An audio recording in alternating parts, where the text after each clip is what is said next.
इस वक्त जोयता मित्रा भी जुड़ी हुई हैं। जोयता, आपने कहा था कि राबिया खान आपसे तब वापस राब्ता करेंगी, बात करेंगी जब कोर्ट का फैसला आ जाता है। क्या कोई रिएक्शन अब तक उनका आया है?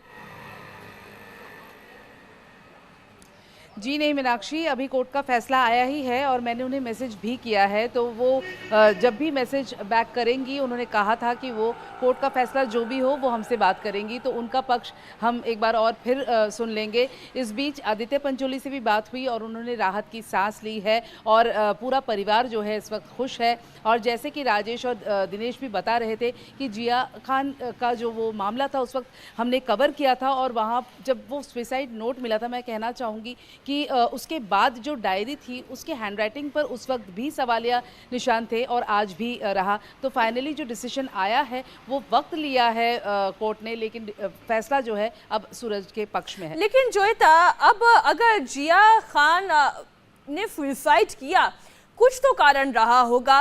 कोर्ट सूरज पंचोली को तो बरी कर देती है, लेकिन ये इंसाफ तो अधूरा है। अगर केवल एक लड़की के सुसाइड के तौर पर देखें, अब उसका गुनहगार कोई ना कोई तो होगा, कौन है? जी, ये बता पाना कि गुनहगार कौन है ये मुश्किल है, लेकिन जिया खान ने जब अपनी करियर की शुरुआत की थी 2007 में, पहली फिल्म निशब्द अमिताभ बच्चन, दूसरी फिल्म आमिर खान के साथ गजनी 2008, 2010 में उन्होंने अक्षय कुमार के साथ हाउसफुल की थी। उसके बाद कहा जा रहा था कि वो किसी कारणवश डिप्रेशन में है और उनकी रिलेशनशिप है। अब रिलेशनशिप किसके साथ है उस वक्त हमें पता नहीं चल पाया था, लेकिन जब सूरज का नाम आता है और उसके बाद वो बात करने लगती हैं कि सूरज के साथ रिलेशनशिप में वो खुश नहीं है, तो बहुत चीज़ें जो है वो जहन में आता है लोगों के। और जिया खान की माँ का भी ये कहना था कि Jiya was going through a very bad phase और उनकी प्रेगनेंसी की भी बात आ रही थी। सो बहुत सारी चीज़ें उन्होंने उस वक्त झेला होगा, बहुत तकलीफ़ें उन्होंने बर्दाश्त की होगी, लेकिन किसी की मौत का जिम्मेदार किसी को ठहराना इतना आसान नहीं होता और ना ही प्रूफ के बिना हम ये कह सकते हैं कि किसकी वजह से ये हुआ है। लेकिन और जो विटनेस होता है बहुत इंपॉर्टेंट होता है। एक बार फिर से हम राजेश का रुख करते हैं, उनके साथ दिनेश भी मौजूद है। राजेश, आपके साथ दिनेश भी मौजूद है, क्योंकि जब पूरा केस हुआ था सबको पता था कि किस तरह से राबिया जो उनकी मदर है उन्होंने इसको काफी परस्यू किया, जिसके बाद ये सीबीआई के पास गया। सीबीआई ने जब तफ्तीश की तो उनको कहां पर वो कमजोरियां मिली जिसके चलते आखिरकार सूरज पंचोली को आज ये यहां पर बरी होने का मौका मिला? देखिए, राबिया खान शुरू से, जब से जिया खान जिया खान की मौत हुई थी, तब से वो यही इस बात पर अड़ी हुई थी कि ये सुसाइड का मामला नहीं है, ये आत्महत्या का मामला नहीं है, ये होमिसाइड का मामला है, मर्डर का मामला है, हत्या का मामला है। और वो बार बार ये बात कहती रही, जिसको लेकर पहले मुंबई पुलिस ने तफ्तीश की। मुंबई पुलिस ने खारिज किया इस बात को कि ये हत्या का मामला नहीं है, अबेटमेंट ऑफ सुसाइड का मामला चल सकता है, आत्महत्या के लिए उकसाने का मामला चल सकता है, वो भी इस बिला पर कि वो चिट्ठी जो है वो हाथ लगी थी। बाद में राबिया खान ने यह कहा कि इसे सीबीआई को ट्रांसफर किया जाए, हाईकोर्ट ने वो भी किया। सीबीआई ने भी 1 साल जांच करने के बाद, 2014 से लेकर 2015 तक जांच करने के बाद वो भी इस नतीजे में पहुंचे कि होमिसाइड का केस नहीं है, ये सुसाइड का ही केस है और अबेटमेंट ऑफ सुसाइड का केस सूरज पंचोली के खिलाफ चलाया जा सकता है। उसके बाद राबिया कई अपने प्राइवेट इन्वेस्टिगेटर्स को लेकर आई, वहां से फॉरेंसिक इन्वेस्टिगेशन उन्होंने करवाया और कोशिश उनकी यही रही कि इसमें एसआईटी बने, इसमें फर्दर इन्वेस्टिगेशन हो, लेकिन हाईकोर्ट ने इन सब बातों को खारिज किया और 2019 में ट्रायल जो है इसका शुरू हुआ। दिनेश जी बिल्कुल, देखिए इस पूरे ट्रायल के दौरान दो और अहम चीजें सामने निकल कर आई कि एक 2000 जब जिया 14 साल की थी तब उन्होंने इंग्लैंड में सुसाइड करने की कोशिश की थी। इसको संदर्भ में तमाम सबूत जो है बचाव पक्ष कोर्ट में साबित करने में कामयाब रहा है। इसके अलावा सितंबर 2012 में जब पहली बार इनकी दोस्ती हुई थी सूरज की, तो उन शुरुआती दिनों में जब उनकी दोस्ती शुरू हुई थी उसी के 3 से 4 दिन बाद ही जो जिया है उन्होंने जो है खुदकुशी करने की कोशिश की थी। इस बात को भी साबित करने में बचाव पक्ष कामयाब रहा था।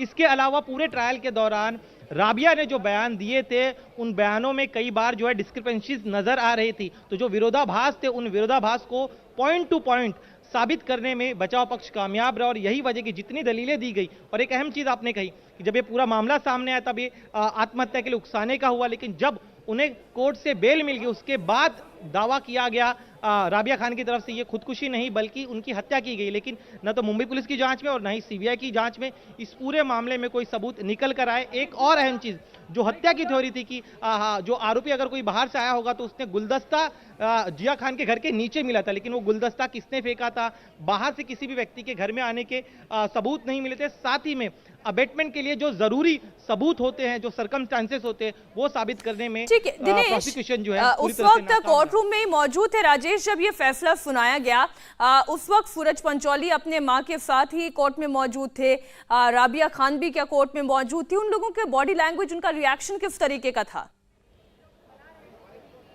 देखिए, राबिया तो कोर्ट में मौजूद नहीं थी, राबिया कोर्ट नहीं पहुंची हैं। उनसे जो बात हो रही तो यही कहा जा रहा, वो कह रही हैं कि वो फैसले के बाद लोगों से मिलेंगी।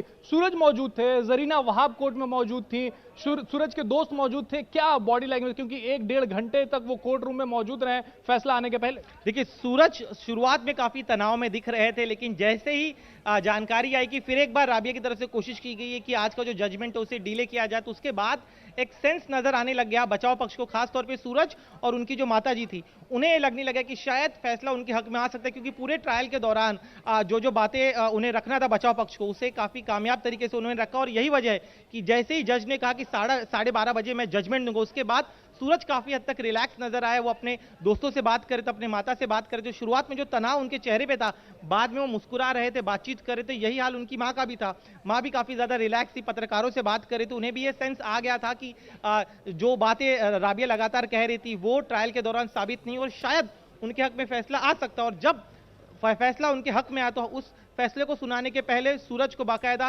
वो अपनी मां के साथ पीछे बैठे हुए थे, जज ने उन्हें बुलाया, कटघरे में बुलाया, जज सूरज से उनका नाम पूछा गया और फिर जज ने कहा कि आपको बरी किया जाता है क्योंकि सबूत आपके खिलाफ नहीं मिले। तो उसके बाद एक मुस्कान, एक राहत भरी मुस्कान जो थी सूरज के चेहरे पे थी। उनकी माता ने भी, चलिए उनके लिए तो खुशी की बात रही, लेकिन राबिया जो कि मां है जिया की, आखिरकार उनसे जब बातचीत होगी तो हम जान पाएंगे कि आखिरकार उस पूरे फैसले पर क्या कहते हैं। जोईता, क्योंकि आप उनकी मदर से लगातार बातचीत करते रहे, जैसा कि अभी दिनेश ने बताया, जो पूरे के पूरे इस इन्वेस्टिगेशन में पता लगा कि जब वो 14 साल की तब भी उन्होंने सुसाइड करने की कोशिश की थी।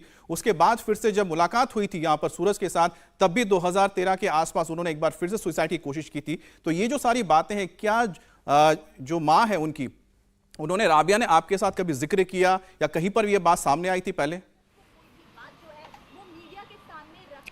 ये बात हम लगातार उस वक्त भी पूछ रहे थे जब ये केस शुरू हुआ था, जब जिया खान ने आत्महत्या की थी, लेकिन वो इस बात को मानने के लिए कभी राज़ी नहीं थी। हमेशा ये कहती थी कि वो मेरी बेटी है, मैं उसकी माँ हूँ, मेरे से ज़्यादा उसे कोई नहीं जान सकता है। सो वो डिप्रेशन में नहीं थी। इस उम्र में बच्चों में ये बातें होती है। She is a successful girl, उसके पास इतनी बड़ी बड़ी फिल्में हैं, वो हमेशा यही कहती आई हैं, लेकिन कभी उन्होंने इस बात को माना नहीं था कि वो डिप्रेशन में थी या वो बहुत ही सेंटिमेंटल की थी।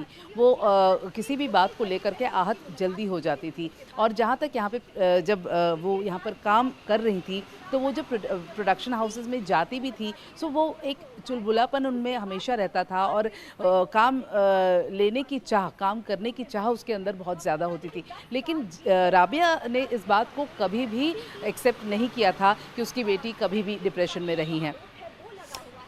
लेकिन जो एविडेंसेस हैं जोईता, वो ये कह रहे हैं, और खासतौर पर कोर्ट एविडेंसेस की हम बात करेंगे। एक बार फिर राजेश का रुख कर लेते हैं। ऐसे कौन से एविडेंसेस प्रस्तुत किए गए कोर्ट में, फिर आप दिनेश से पूछिए, जो इस बात को कंफर्म करते हैं कि ये कोई पहला सुसाइड का केस नहीं था। इससे पहले भी जिया खान डिप्रेशन में जा चुकी हैं और वो सुसाइड की कोशिश कर चुकी हैं। राजेश? बिल्कुल, देखिए जिया खान के जो फैमिली डॉक्टर थे उनका भी बयान हुआ था और जो उनके करीबी थे उनका भी बयान हुआ था, और इन सब में ये बात साफ हुई थी कि ये कोई पहला मौका नहीं था जब जिया खान ने सुसाइड किया या कोशिश की थी इसके पहले। तो ये बातें बचाव पक्ष की तरफ से कोर्ट में रखी गई थी कि इसके पहले भी कोशिश जो है वो जिया खान की तरफ से की गई थी। साथ ही सूरज पंचौली का जो यहाँ पर बयान दर्ज हुआ, उससे भी इस केस से बहुत कुछ उस पर पर्दा जो पड़ा था वो हटा है। 558 सवाल यहाँ पर प्रोसिक्यूशन ने उनसे पूछे थे और उनका बयान यहाँ पे दर्ज किया गया था। उसमें बहुत कुछ केस से पर्दा हटा कि आखिर जिया से उनका रिलेशनशिप कैसा था। बिल्कुल राजेश, आप बने रहिए हमारे साथ। इंडिया टीवी हर वक्त हर जगह डाउनलोड करने के लिए सर्च करें India TV news Google play store या ऐप स्टोर पर।